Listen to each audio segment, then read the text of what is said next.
యావత్ తెలంగాణ ప్రజలందరికీ శనార్థి. నా పేరు ధరణి అండి. అయితే ఆ రోజు 7:30 ప్రాంతంలో నేను ఇక్కడే ఉంటా. 7:30 ప్రాంతంలో ఇక్కడ పెట్రోల్ కొట్టించేసుకొని వేరే పని నుండి బయటకు వెళ్ళాను. నాకు 8:30కి కాల్ వచ్చింది, ఇక్కడ ఇట్లా జరిగింది ధరణి అని చెప్పి ఇట్లా కాల్ వచ్చింది. అయితే వాడు ఏం చేసిండంటే ఇక్కడే పని చేస్తాడంట, చుట్టుపక్కలనే కొత్తిమీర పుదీనా అమ్ముకుంటున్నాడంట. వాడు ఇక్కడ వాడు కాదు, కర్ణాటక నుంచి ఎవరు తీసుకొచ్చినో తెలియదు, కర్ణాటకలో ఉంటుందంట.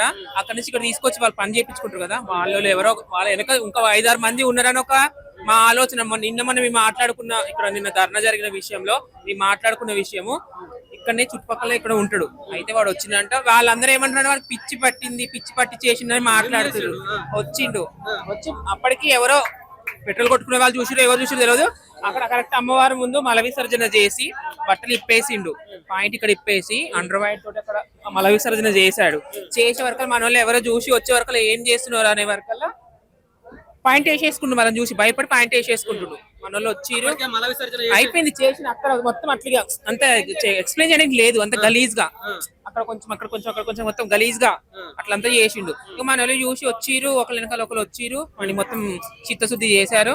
చేసినాక ఏదైతే చేసిండో మన అమ్మవారి ముందు చేసిండో వాడి నాలుకతోటి వానికి చేపించి వాడిని కొట్టి చేసే విధంగా కొట్టి చేసిరు. కానీ అదే ప్లేస్ లో మేము మాత్రం ఉంటే అమ్మవారి ముందే వాడిని నరబలిస్తుంటే, అదే త్రిశూలంతో అయితే ఏంది, మా చేతులున్నాయి చాలు, దేవుడిచ్చిన చేతులున్నాయి, ఆమె కోసమే బ్రతుకుతున్నాం మేము. పొద్దుగా లేసి ఆమె పూజ మీదనే ఉంటాము, ఆమె స్మరణనే, ఆమె లేని మేము లేము.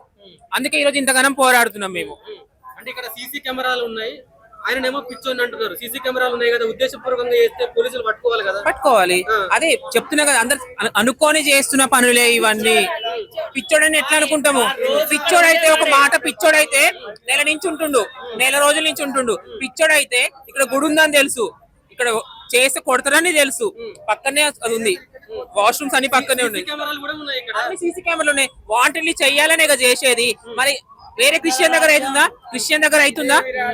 మసీద్ దగ్గర అవుతుందా? అదే మసీద్ దగ్గర మనం పోయేదన్నా వాష్రూమ్ ఏదైనా చేస్తే వాళ్ళందరూ ఏమవుతారు, కండ ఎందుకు ధైర్యం, బరాబర్ ధైర్యం ఉంది, పోతాం మేమందరం ఏకమైన అంటే. వీళ్ళందరూ మీ హిందువులందరూ, మన హిందువులు అంటే ఆడమగ అవసరం లేదు, దేవుడి పేరు దేవుడి పేరు చెప్పుకొని బతుకుతున్నామా? మేము చాలు, మేమందరం కలిసి ఏకమైనమంటే, మేమందరం ఏకమైనమంటే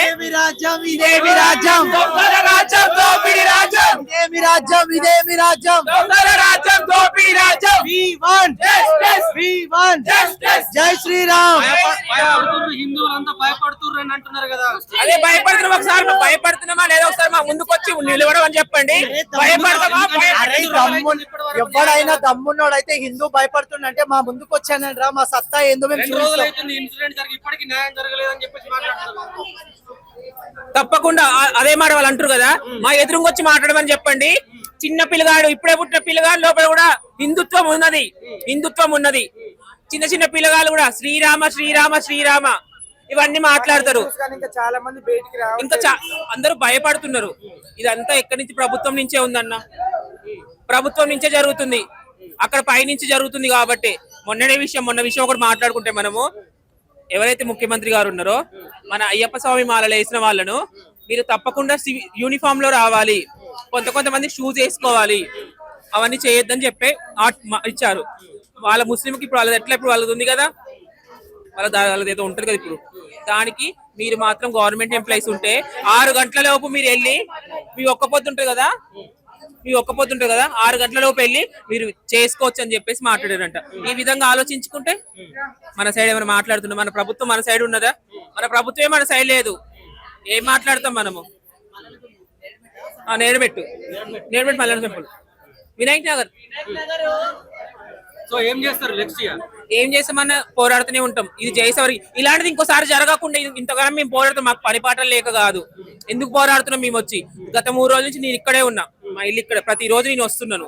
ఎందుకు వస్తున్నా? నాకు పని లేక కాదు. మన హిందూ ధర్మాన్ని మనం కాపాడుకోవాలి. ఇలాంటిది ఇంకో దగ్గర ఎక్కడ జరగకూడదు. మన ఆంధ్రాలో ఒక దగ్గర జరిగింది ఒక విషయము, అమ్మవారి టెంపుల్ నడి రోడ్డు మీద ఉందని చెప్పేసి అర్ధరాత్రి తీసేసి పడేశారు. ఎవరైతే అక్కడ చుట్టుపక్కల ఉన్న ట్రాన్స్జెండర్ ఉన్నారో అమ్మవారిని వాళ్ళు ధైర్యం చేసి తీసుకొచ్చి అమ్మవారిని నిలబెట్టారు. ఇప్పుడు మా దగ్గర ఆ శక్తి ఉంది, అర్ధనారీశ్వర రూపం మాది, మా దగ్గర బరాబర్ ఆ శక్తి మా దగ్గర ఉంది. దేనికైనా మేము అదే మనిషిని తీసుకుపోయి జైలు వేసిరు కదా, తినిపిస్తారు కదా 3 పూటలు, వాడిని తీసుకొచ్చి మా ముందు పెట్టమనండి, మేము ఏం చేయాలి అది చేసి చూపిస్తాం, బరాబర్ చేసి చూపిస్తాం ధైర్యంగా. ధైర్యంగా ఏడికైతే ఆడికి ఏమంటారు మా అంటే ఒకరు చచ్చిపోతాం నాతో పాటు ఇంకొకరు పుట్టురా ఎప్పటికైనా నిల్చుంటా నేను